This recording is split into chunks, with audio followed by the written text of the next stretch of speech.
हमने सब कुछ जान लिया है, फिर भी हमारी परेशानियां जाती क्यों नहीं है? तकलीफें जाती क्यों नहीं है? हम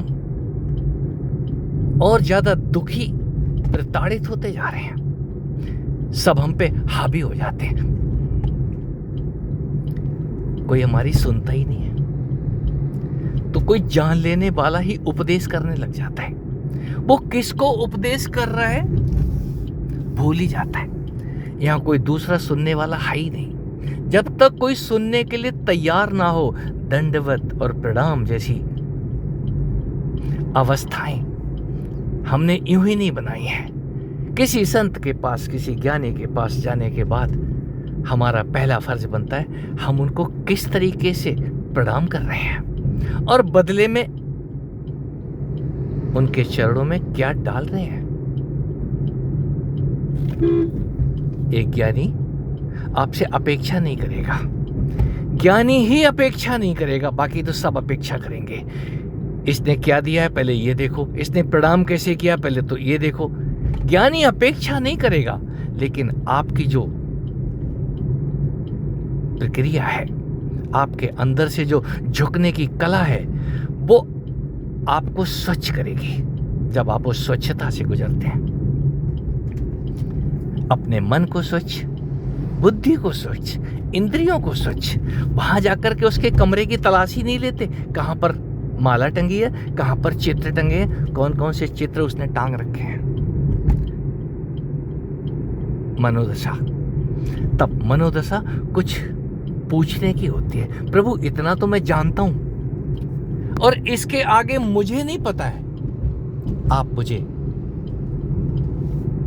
आगे का मार्ग दिखाएं। ये आगे का मार्ग जो जानता है वो पहले पूछेगा जरूर, आप जानते क्या हो, कितना जानते हो, क्या क्या अभी तक समझ में आ गया है।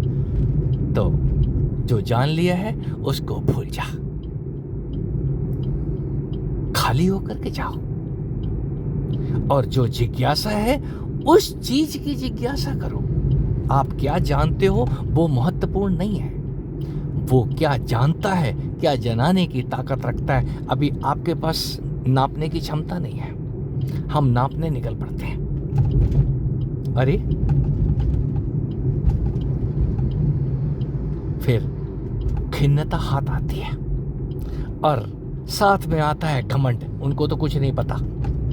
यदि उसने मुंह नहीं खोला तो आपका ये शब्दों का कोलाहल आपको ही परेशान करेगा। उन्होंने तो मुंह भी नहीं खोला और हम चुपचाप बैठे रहे, हमें वापस आना पड़ा। आखिर जाना बेकार नहीं हुआ? आपका जाना बेकार ही हो गया। नहीं, जाओ तो सही, 1 के पास जाओ, 2 के पास जाओ, 10 के पास जाओ। मैं यही करता रहा हूं आज तक और अभी भी करता हूं।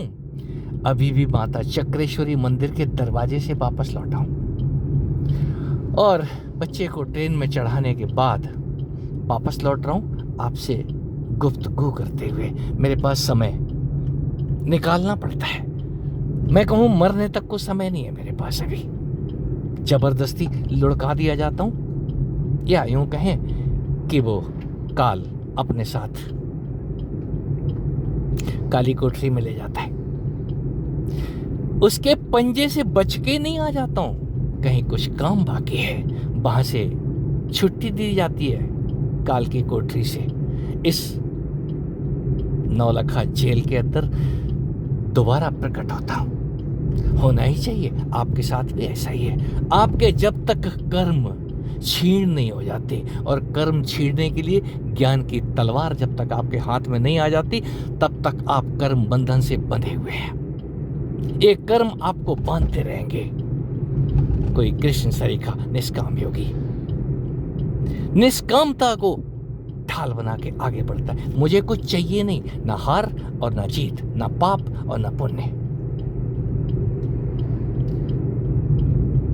सब कुछ को एक तरफ हटा के रख देता है। महाभारत जैसे युद्ध से मुंह नहीं मोड़ता, परिणाम जो भी हो, और नतीजा आपके सामने है। ये ज्ञान अद्वितीय है और जिसको भी आता है असीम विनम्रता लेकर के आता है। और ज्ञानी उस ज्ञान के उतरने के बाद फिर घमंड रहता नहीं है। किस बात का घमंड करें और किस पे घमंड करें? यह जो वृक्ष भर गया है फूलों से, पत्तों से, और ज्यादा विनम्र हो जाता है। मित्रों, सब कुछ है। यदि आपके पास मन है तो बुद्धि अनुसरण करेगी, बुद्धि सारथी का काम करेगी। ये सारथित्व तो पैदा होना चाहिए। और जब सारथी आ जाए तो कार क्या घोड़ा और क्या रथ, उस पे बैठने का मजा आता है। चलाने वाला कोई और ही है। आज भी भाई साहब